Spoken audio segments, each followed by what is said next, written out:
Vamos con las dos bases. El press out o el press o el empuje. Básicamente la clava se basa en empuje y jalón. Empuje y jalón. ¿Sí? Empuje y jalón. En todos los planos que puedas. Ahí está el chiste de la herramienta.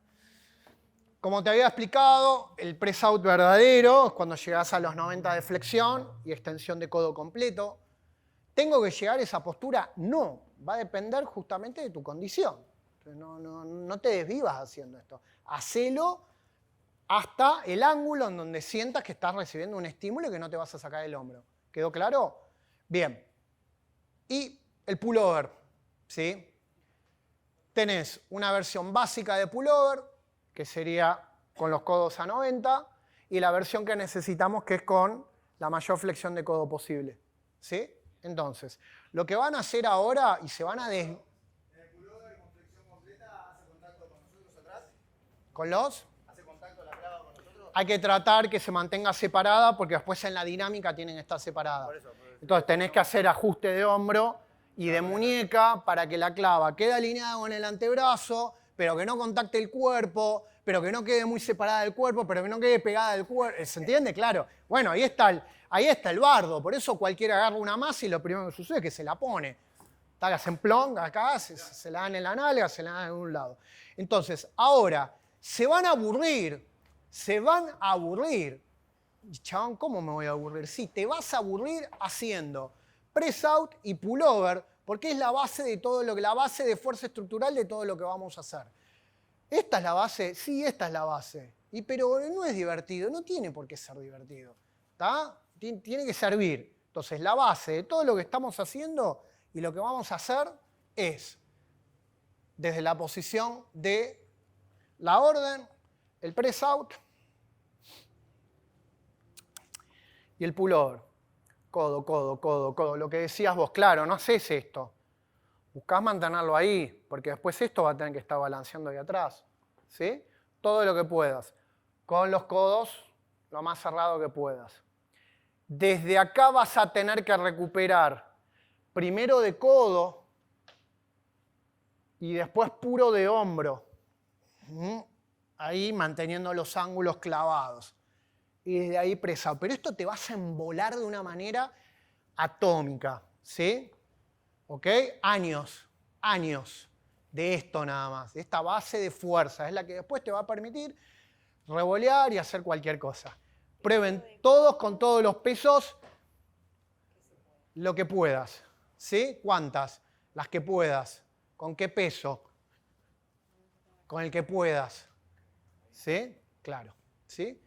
Acá tenés movilidad con carga. ¿Para qué sirven las clavas? Es movilidad con carga. Vos entraste acá, vamos con esta. Vos entraste acá y entraste acá para cargar en la máxima movilidad que puedas. Recuperás el ángulo del codo y la sacás ahí algo igual. Tenés que ponerle ganas. Si no, no sale sola. Bien. Hay una terminología rara. Pero bueno, yo se las tengo que decir porque es tradicional, que es cuando es muy pesado, te resulta muy pesado, vos ahorcás la clava y la agarrás de esta manera. Les digo por si les queda muy pesado. ¿Cómo? Ahorcás la clava y la agarrás de esta manera para justamente disminuir el brazo de momento y desmultiplicar las fuerzas que están siendo aplicadas sobre nosotros. Tenemos el cuadrado anterior. El cuadrado anterior, simplemente esto les va a parecer una boludez, pero cuando lo hagan con la pesada no es ninguna boludez. El cuadrado anterior es simplemente pasar la estructura a 90 grados que establecimos de una guardia a la otra guardia. Fin. Hacelo con la de 20 kilos o hacelo con la masa. O sea, pasar manteniendo estos 90 grados de un lado al otro. ¿Sí?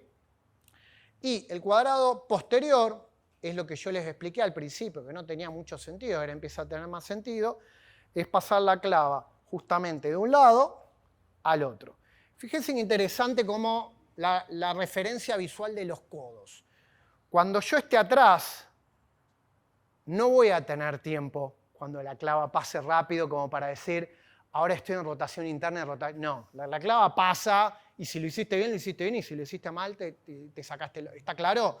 Pero hay referencias visuales, hay referencias que puedo tomar visuales, que cuando la clava esté de este lado, este codo tiende a quedar más hacia adelante, que es el lado por donde vas a recuperar la clava. Y el otro codo queda más bien apuntando para el costado. En palabras técnicas te queda el codo, hombro. No, el codo, estaba bien.